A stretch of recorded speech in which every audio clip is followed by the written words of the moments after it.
A woman, barefoot and incoherent, having just used whatever it was she bought somewhere, is having trouble remaining upright. Another woman helps her.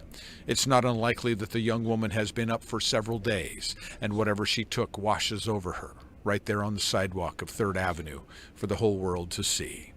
Moments later, she's having a reaction. Her body lurches, convulses, twitches.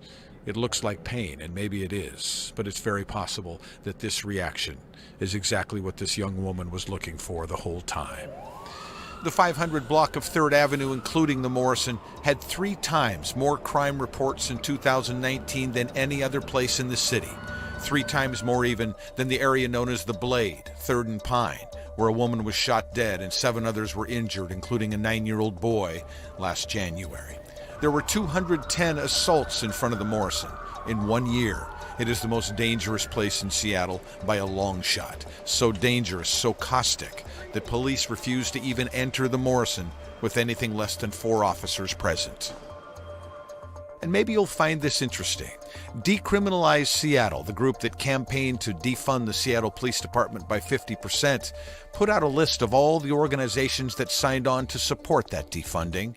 And right there on the list is the Downtown Emergency Services Center, DESC, owners of historically the single greatest drain on police resources in the city of Seattle.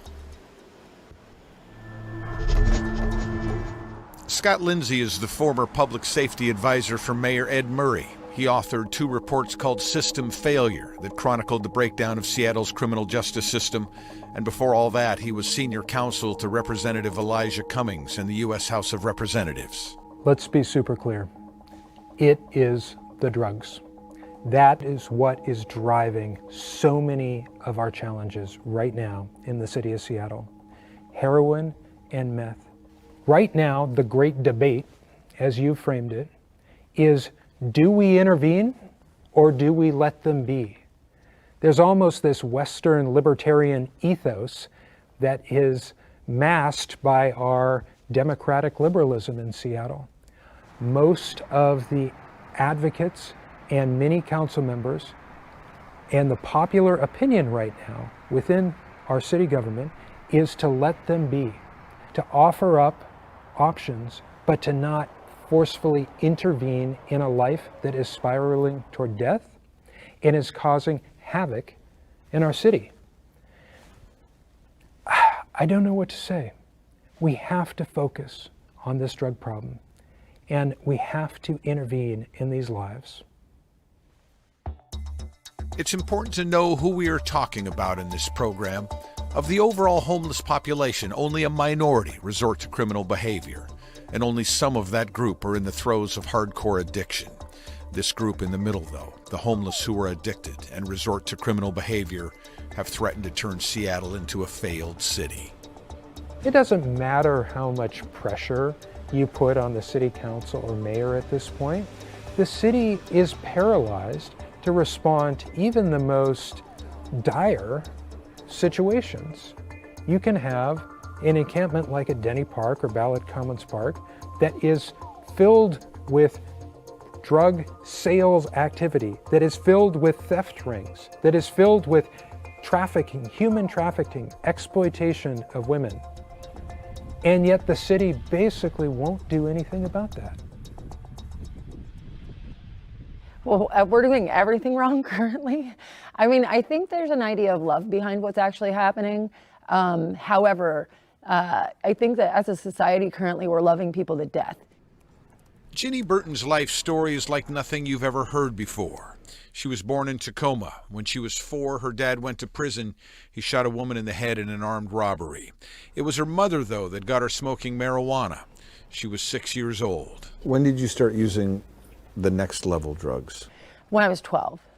I was 12. And she introduced methamphetamine to me. I actually started using cocaine on my own. She never had a chance. By 14, she was smoking crack. At 16, she was raped by a man who bought drugs from her mother. By 17, she'd attempted suicide. She got pregnant. The baby's father was shot and killed.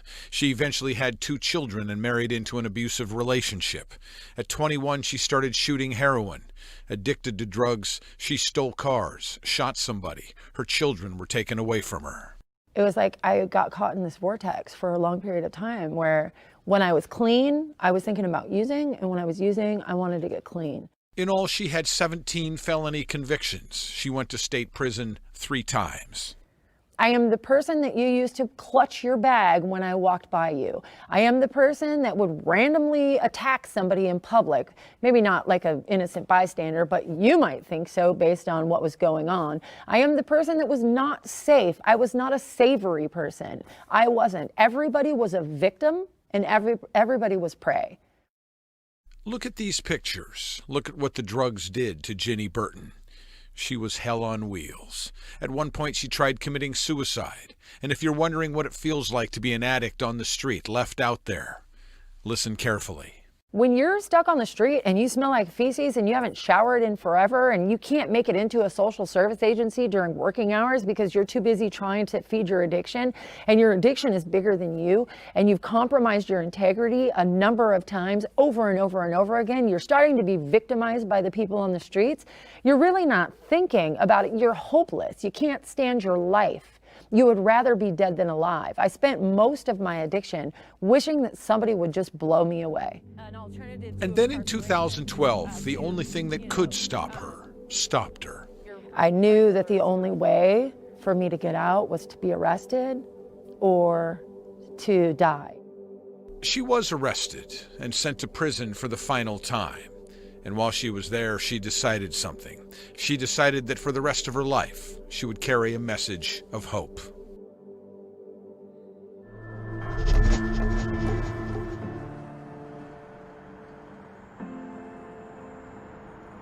There is a fog shrouding the stunning city of San Francisco. And somewhere down inside the fog, in a place called the Tenderloin, a man named Thomas Wolfe looks around and sees the kind of human suffering that is rarely tolerated in even the poorest of third world countries. He sees a woman lurching and twitching and moaning because her addiction keeps her in perpetual torment, day after day, year after year. He sees mental illness and depression and a lack of purpose that is the residue of neglect and addiction and homelessness and hopelessness and a downward spiral that has never stopped, that knows no bottom. He sees an open-air drug market, clusters of Honduran dealers waiting to pounce. Tom Wolfe sees people smoking meth out in the open, a man sitting on a curb nodding off in a drugged haze. Behind him, a lost ghost wanders aimlessly in the rain. There is a fire at a bus stop to cook heroin, and freshly stolen items are sold and traded openly, a drug economy-fueled bazaar. I'd seen people die from overdoses out here. I've seen people get hacked up with machetes out here. I've seen people get assaulted out here, and it's 24/7. When he looks around, it seems very possible that he's looking at the not-too-distant future of Seattle. It's almost like a virus or a cancer that's spreading, and I know that has a negative connotation to it, but being homeless on the street's negative. Being addicted to drugs is a negative thing. This isn't something where we need to feel sorry and enable. This is something where we need to give people opportunities to get off the street. He shows up here in the Tenderloin every day. For a long time he worked for the Salvation Army, but never far away in his mind is the journey that brought him here. I was married, 2 kids, homeowner, living in Daly City, which is just south of San Francisco right here, and just kind of living your normal everyday life. He had foot surgery 5 years ago, and he got hooked on oxycodone. He started buying pills on these corners, and when they became too expensive, I walked across the street from where I was buying the pills to where they sell the heroin, and I bought my first dime of heroin. he lost his job. His wife and family left him. He spent over $100,000 on drugs. He became a mule for drug dealers. He was arrested over and over. Pretty much right here, this is where I was homeless. I would pretty much sleep right here on the street, usually on a piece of cardboard. And I slept here because right across the street are all the drug dealers, all those guys standing on the corner. And that's where I would get my drugs. So I wanted to stay close to the drugs. That's the way it was for years. He lost everything. And then one cop who was in touch with Thomas's wife kept arresting Thomas a fourth, a fifth, and then a sixth time. You know, if it wasn't for one cop that continued to arrest me, I might still be out here or I'd be dead. He agreed finally to enter a Salvation Army 6-month inpatient program. It wasn't until I'd been in rehab for about a month that I really started to kind of have a shift in the way that I was looking at things.